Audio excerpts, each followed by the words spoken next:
Good morning. Start of a new week. It's UPB January 13th. Look at this chart here. ISRG was really a great stock. Everybody was talking about it on Friday when it rallied 8+%, almost 9% at the close. But JB at OptionMillionaires.com was talking about it days and earlier, even talking about it at the start of the year as one of the stocks to watch in 2014. On the watch list earlier last week, talked about the 390 calls. There were 5 cents by 35 cents, talked about getting in at 20 cents, and that's exactly what he did. Ended up getting out for a huge gain. Ultimately, those 390 calls at 20 cents had an intrinsic value of $34. So that's buying something for $200, and then a couple days later, being able to sell it for $34,000. And that is why we trade stock options. Anyone who is not familiar with OptionMillionaires.com, just go back and search the blog. JB's done this more than one occasion. So it's just not a matter of luck. And also talked about this trade days in advance, not like the people talking about it, hour or two before the close on Friday. All right, so we have earnings kicking off. Right now, futures are lower. Look at this. This is unbelievable. This is mind-boggling. We're down a little over 0.25% on the S&P 500 futures, but I don't know, expect that to reverse, right? What we're looking at here, we have earnings tomorrow before the bell. JP Morgan Chase, which is up in uncharted territory just about here. And you can see broke out of this wedge. Just a little sloppy. Who did that?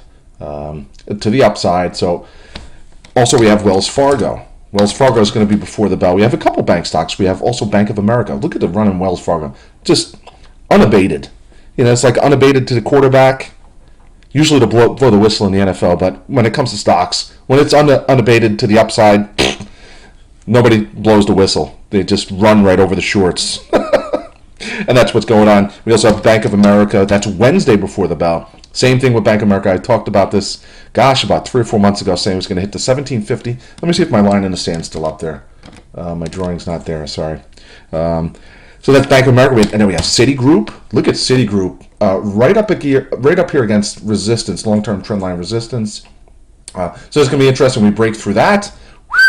$60 in short order. And we've seen Citigroup in the past post-earnings rally 3 to 5% without as much as batting an eyelash. And the same morning on Thursday before the bell, we also have BlackRock, which is at historic levels, and we have Goldman Sachs, which looks poised to break the $200 level. I talked about this back at the start of the year, before the year started, that the stock would hit over $200. So we'll see if earnings helps raise the price over that $200 level. Some analysts came out negatively about the stock. I think it was last week, putting a price target $139.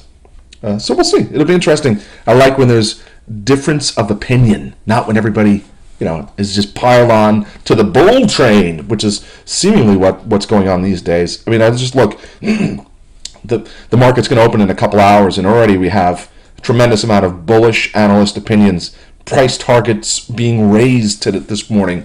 We have NUS, which I think is poised for a pullback in spite of this massive rally.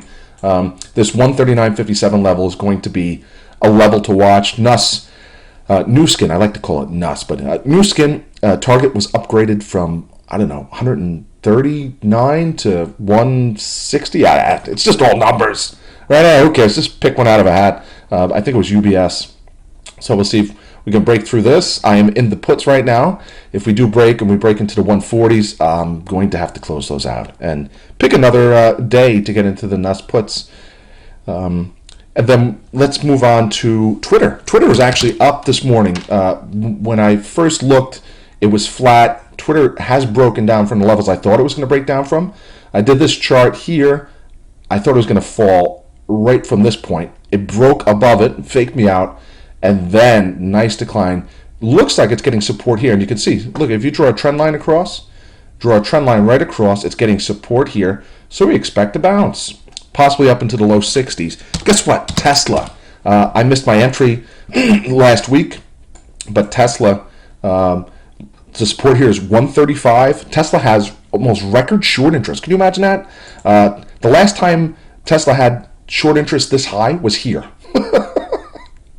So does that mean the shorts are rolling again here, and we're going to see a move over $200? That is going to be interesting. That is going to be interesting. Again, it's been, look how flat it is, just sucking the premium out of both the calls and the puts, the long-term options, the leaps. At some point, we're going to resolve with a sharp move to the upside, or possibly a move back to the 135 level.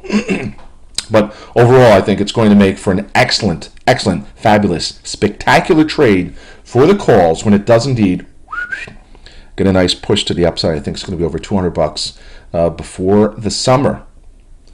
A couple more charts we're looking at. Google. Google's pulled back a little bit last week. Look at this. Again, long-term support here is at the 1075 level. Analysts are coming out, even last week, I think, putting targets at 1,300, 1,400 on the stock. So we'll see. It's an uptrend. It gapped up from earnings, is continuing to melt higher. You can almost say this is a nice flagging pattern here, and we're going to continue up. And if you look at the last couple times, look, just on this rally over the last 6 months, that it has had 3 candles here on the daily. The next day has been a nice rally. Okay. And then we'll go to Apple. Apple, it's been beaten down. Has broken through a little bit of support here that we had. And then you can look at the bottoming pattern, obviously, last summer. Let's look at the volume. See, volume's not spiking or anything, and we look from a long-term perspective. And to me, this is what keeps my bullish perspective on the stock, is that long-term, the stock has rallied, pulled back, and so I'm still looking for a rally. So I think any kind of selling that we're going to see short-term is going to be a great buying opportunity, and this is going to be a $600 stock in the next month or two. And we're just going to do 1 or 2 more here. How about the VXX, which hit a new all-time low? Look at this chart. The VIX is down to about 12. VXX is at 4084, just off of the all-time lows it hit on Friday. It's up a tad this morning. Let's see, it's at 4113. Just another opportunity, right, to sell volatility. So VXX. But you can just see how volatility has just been getting killed. Of course, this doesn't track it exactly. There's fees and stuff that keep this in a downward trend. If you're going to trade VXX, only trade it for a day or two. And I've been pointing this out. If you're going to trade volatility, you might as well just trade VIX options. Most of the brokers out there have VIX options available for trade, and that's how you should trade for volatility. All right. Oh, yeah, and then 2 more earnings we have a Friday before the Morgan Stanley. Look at Morgan Stanley, up over $30. And this was a $75 stock in 2000, $65 stock in 2007. So we'll see. Could there be upside post-earnings? And we also have GE. I remember back in 2009 when it was at $7.50, $10. Listening to Blue Bargain Analyst with the stock at $10 said, oh, this is in a couple years, it's going to be a $30, $40 stock. Great call. Hope the guy held on. All right. UPB here, optionmillionaires.com. So we're going to do some earnings trades. I do like NUS and US for downside, but we'll see if that comes to fruition. How about Wynn Resorts? I got a couple puts on Friday. Look at this. I mean, who's going to stand in front of this? Unfortunately, I am. And in this market with the volatility at low levels, the options are cheap. Nobody is trading for a pullback, so that makes the options a little more delectable. And so that's why I got some Win 200, 197.50 puts. We'll see if we get a pullback down to this level this week. But MGM Resorts was upgraded this morning. And you can see the rally it's had really since the end of November. Upgraded. Target raised. The stock is up 3, 5, 6, 7, hey, 8%. I don't know. Who cares these days, right? Everything's up. It's just a number. All right, UPB. I'll see you in the chat room at optionmillionaires.com.